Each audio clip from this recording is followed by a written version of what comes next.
This presentation on technology in the music classroom is created and brought to you by Elizabeth, Michael, and Dylan. Voiceover by Elizabeth. As I kept a log this week of all my interactions with technology, I realized that minus my personal cell phone, all of my interactions were pertaining to my music classroom. Each one of these devices of technology transmits sound, and the majority of them are used for music within my classroom, whether it is smart music that is absorbing musical sounds, or Quaver, which is playing musical sounds. Most everything, except for my phone, obviously, is transmitting musical sound. The devices that are not musical are used in communicating with others. Apps such as Remind and my classroom phone are used to communicate with parents, teachers, administration, and students and connect me to the outside world, so to speak. This is the log I kept for an entire week. Each time I used some kind of technology, I wrote down what it was, how often I used it, in what way, and why. The table is pretty self-explanatory, so feel free to pause the slide right now and read through the table. Each technological item has an explanation for why I use it, how I use it within the classroom, and how often. Other questions were brought up in the ABLES text, such as 1. How do these technologies facilitate or hinder creativity? And 2. How would the technologies be different based on a different generation? I would have to say, for an answer to the first question, in my music class, these technologies facilitate and enhance creativity, as I, for an example, can put on a piece of music and have students respond to it using movement, or I can have students create a rhythm pattern that goes along with something they are hearing. Those are just two basic examples that came to my head as I was working on this, but I could go on and on about this. To address the question of how this log would be different if it was kept by an older or younger generation, I think for the older generation, there would be a lot less variety in technology, as if any at all, and I think most people would agree. With the younger generation, such as my siblings who are 10 years younger than I am, or even my students who are much younger than that, they are even more technologically advanced than I am, and the variety of technologies they use is really, really overwhelming. Here are my sources and a few extra readings this week on technology in music education.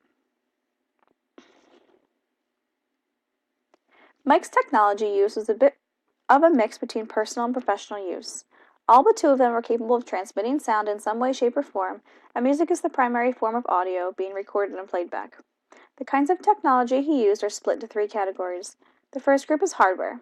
The members of this category include his iPhone, MacBook Pro laptop, electric keyboard, and car sound system. These are the physical devices he uses to run the various programs he uses for teaching or personal enjoyment. The second is audio recording and playback software.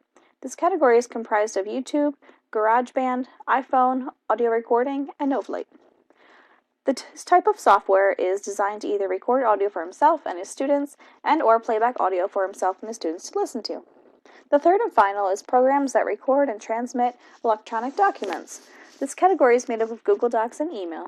These programs use to either create documents and store them within the application or to send them to other people. If you look at the reasons section of Mike's table, you'll notice that a common theme for his technology use is recording and playback audio. In his opinion, this type of technology is incredibly helpful for music educators and their students because they can use the recordings to learn their music anytime and anywhere. He backs it up by indicating that some students may not remember how a specific part of a vocal line is supposed to sound, or may not be proficient in reading sheet music, but the use of this technology, alongside diligent study, of sheet music, can help to remediate these issues. Feel free to pause the slide and look through his table now. Before the digital revolution, most technology was mechanic or analog based. Think of a gramophone when visualizing this kind of technology. Once the needle is set in place, it reads each bump and groove of the record. The needle is attached to a diaphragm which reads the sounds by vibrating and then finally sends them out through the horn of the device. This kind of technology was brilliant for its time, but was very limited in its capabilities. Take even the UNIVAC, for example, which was the first commercially available computer ever invented. It was revolutionary for its time, but could only perform basic arithmetic and data handling. Now we rely primarily on digital technology. It's fast, convenient, and incredibly versatile. If we compare the gramophone that can only play two sides of a record to an iPhone that can download and play back up to 4,000 songs as well as run plenty of other applications, you'll see the difference between these two kinds of technology. We are currently living in what is called the information age, which means that we are constantly producing and consuming information and data by means of our digital technology. In the coming years, we are likely to see technologies become further integrated in our lives. Our usual day-to-day tasks are slow but surely being taken over by technologies for the sake of our convenience. Take the invention of self-driving cars and smart home technology. The cars can take us to whatever destination we choose without even touching the steering wheel. These kinds of vehicles have not been perfected yet, but we will most likely see them becoming more and more common as our technology improves. In our homes, we can lock doors, control lighting, operate security cameras, change indoor temperatures, and more, all from the voice command or by the tap of a smartphone screen. These kinds of technologies will most likely become both more advanced and more accessible to average everyday people to the point where they potentially become the norm.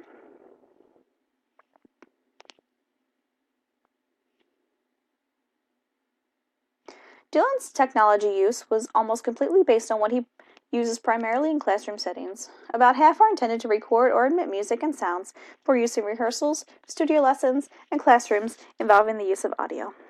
The other half are completely for communication, writing assignments, and many other tasks involving word-to-text computation. Only one of the applications used on the communication devices was used for anything outside of the realm of academia, but it was used almost daily and for navigation purposes. Another application, though used for communication and supplying information, relies on a lot of pictures and graphics and the overall design of the layout. This is used sparingly during the week, but does deem helpful in conveying information for professional setting. Finally, the devices themselves are categorized by how easily transportable they are and their use. The Google Pixel being the easiest to carry around but lacking complex multitask use, while the Lenovo iPad being the bulkiest technology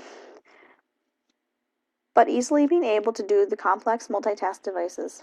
All devices have microphones attached, so the use of an external microphone is rarely needed, if ever.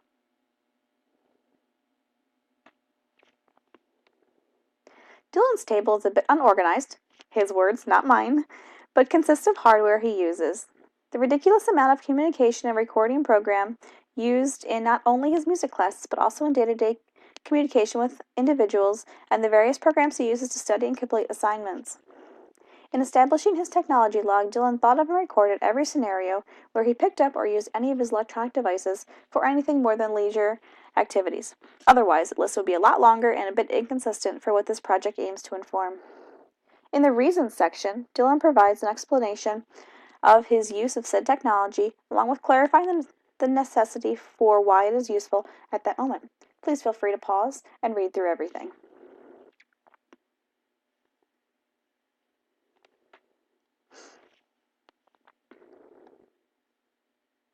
Technology in the schools is a permanent thing.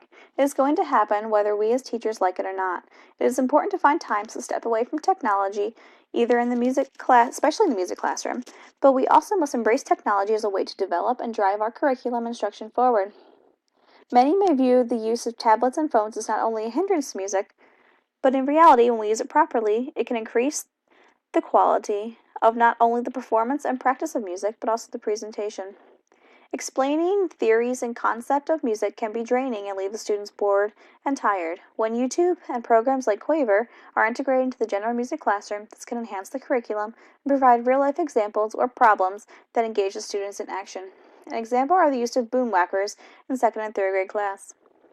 While providing music on a whiteboard with different colored notes for different colored boombox is useful, it can be easier and more interactive to have a YouTube video playing on the smartboard of a song specifically designed for boomwhackers and provides a quick and easy way to engage the students in the same thing as what drawing music notation on the whiteboard would.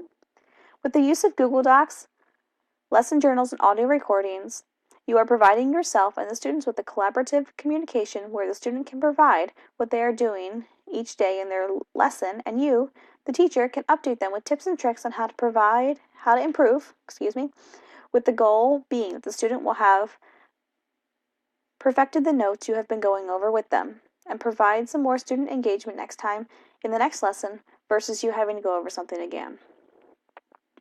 This can also be done in rehearsals and in live video conferencing and chats with the students. The only chances of technology hindering musically is if it's not used properly or taught. As a teacher, it is important to look for or request professional development and training in newer technologies, or ask your school's internet and technology specialist if they know anything about a certain technology. There are many YouTube and Google videos available that provide basic instructional guides for technology.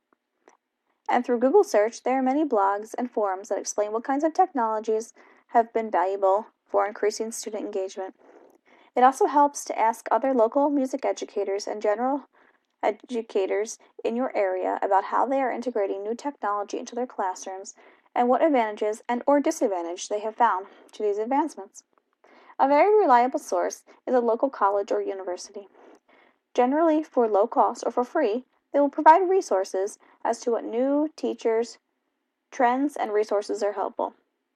It might even train you and your fellow teachers.